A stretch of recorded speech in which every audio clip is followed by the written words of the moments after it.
Welcome to Marketing in Your Car, the podcast for funnel hackers everywhere. You are now part of a small group of underground entrepreneurs who are trying to change the world through the products and the services that we believe in.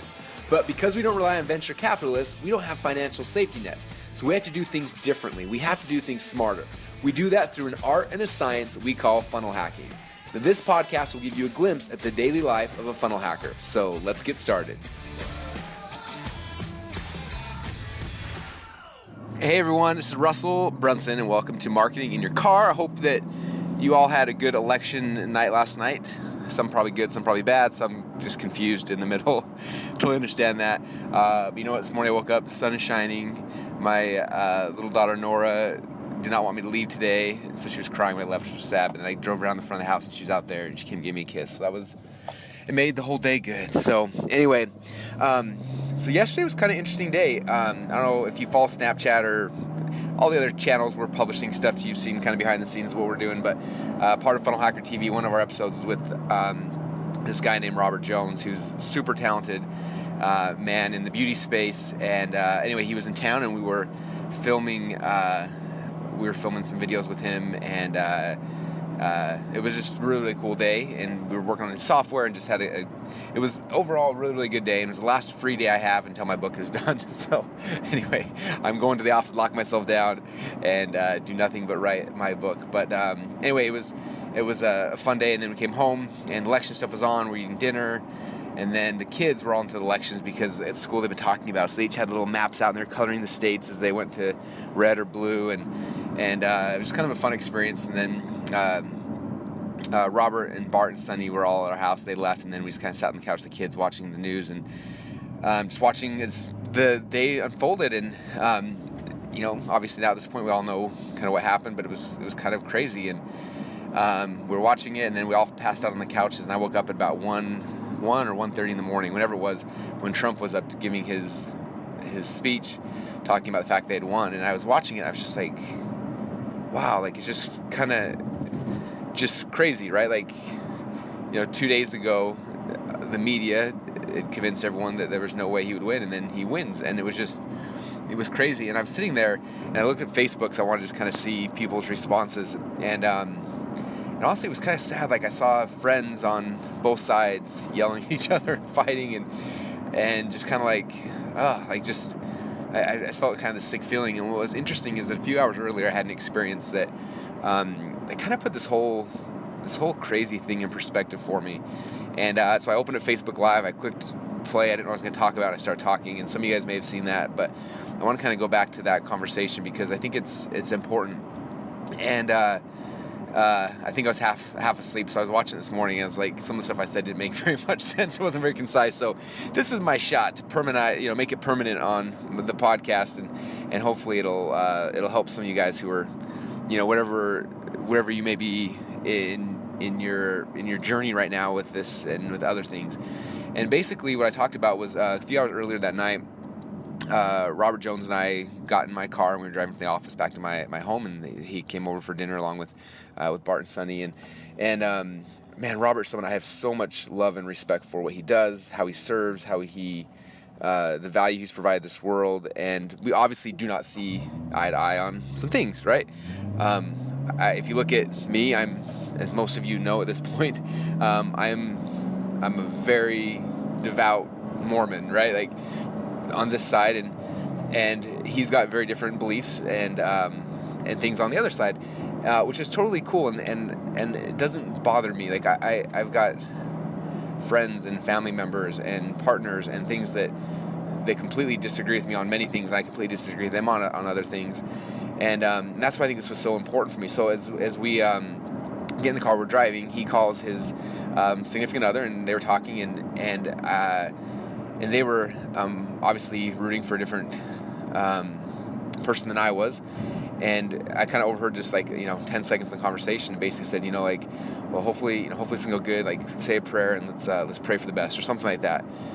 And as I was driving there thinking, I was like, wow, because in my mind, like, I don't know, I think we get into the heat and the marketing of the elections, which, by the way, has been really fun. We should do a whole marketing podcast on the election stuff later. It could be really fun. But we get into that, and it's funny because, you start perceiving people, I'm thinking candidates specifically, as evil, right? Like, this person is evil because this and this, and then the other side, this person is evil because, and that's like almost how they, how we start perceiving these people.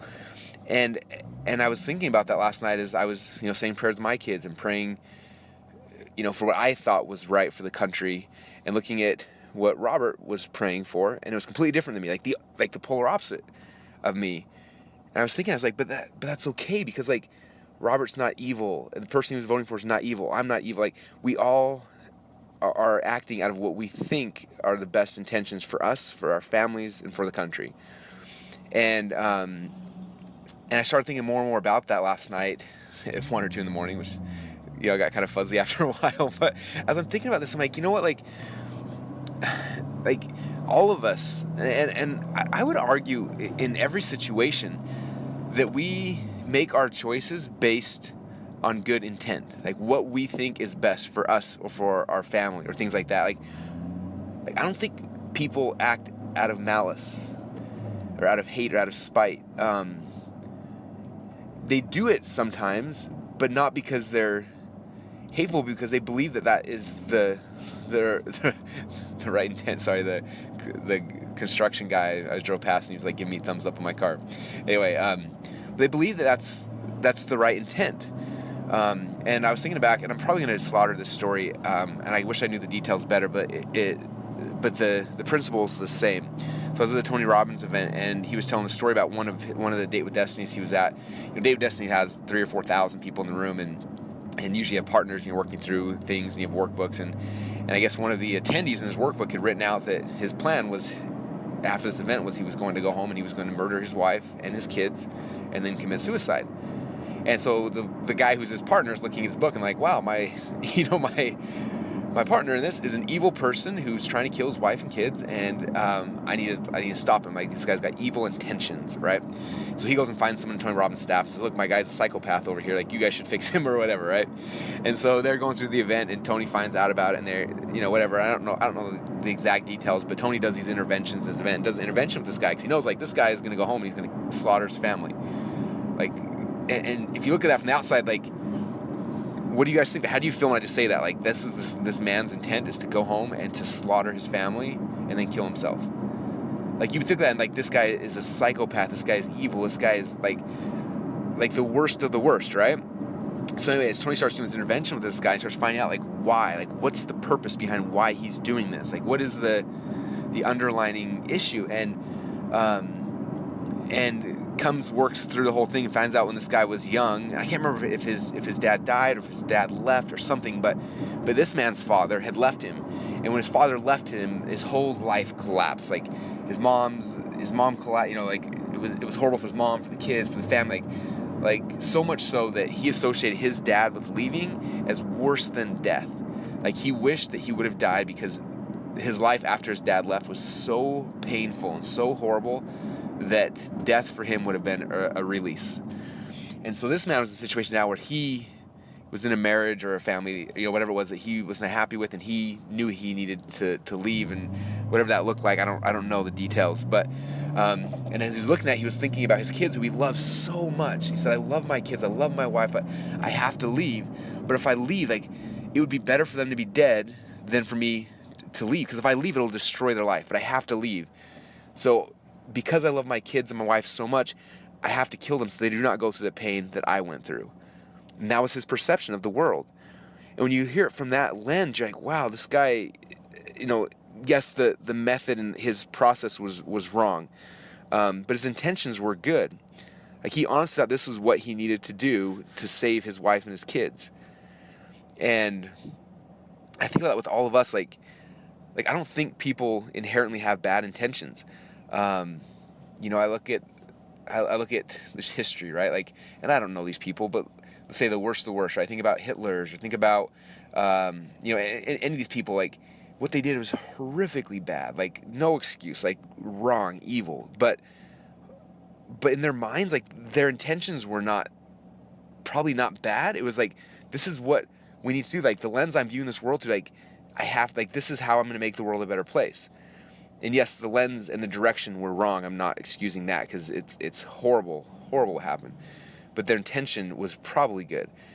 And maybe there's situations where people just really do have bad intentions. That's probably there. But I think for the majority, 99.9999%, we have good intentions, and that's why we make the decisions we do, because what we think is best for us.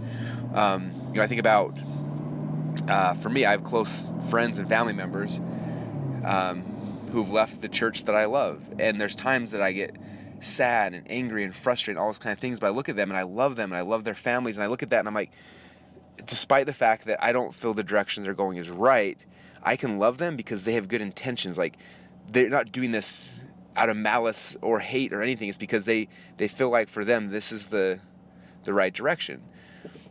And so I have to respect that, even if I disagree with it, because it's good. It's their good intention. They're trying to do what's best with the information they have. And it's the same with politics. It's, religion. It's the same with I think most things. And so I hope that as this political hailstorm has ended,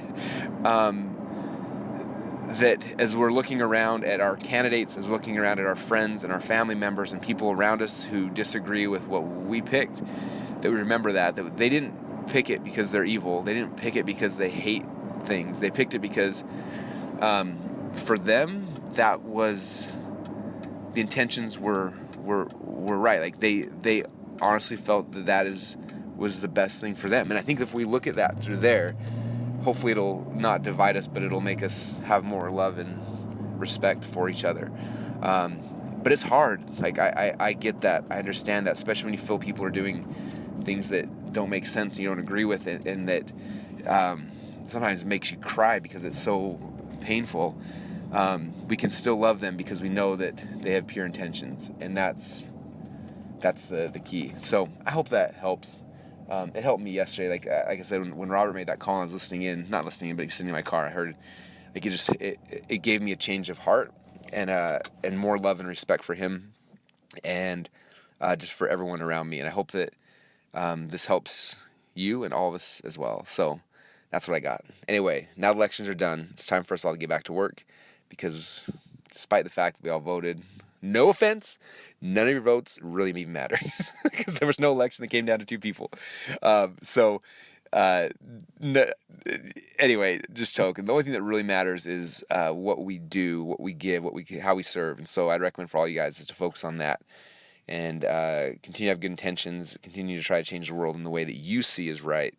And as you do that, good things will happen. And so with that said, appreciate you all. Have an amazing day, and I'll talk to you guys all again hopefully tomorrow. All right, bye everybody. Thanks so much for listening. We hope you enjoyed the behind-the-scenes look at our funnel hacking projects. You can also watch the Funnel Hacker online reality show and watch us build and launch funnels live at www.funnelhacker.tv. If you'd like to come hang out with your fellow funnel hackers, come join our Facebook group at www.projectclickfunnels.com. Oh yeah, and don't forget, you can get a free MP3 player with the first 257 episodes preloaded at marketinginyourcar.com. Join us next time, and remember, you're just one funnel away from your dreams.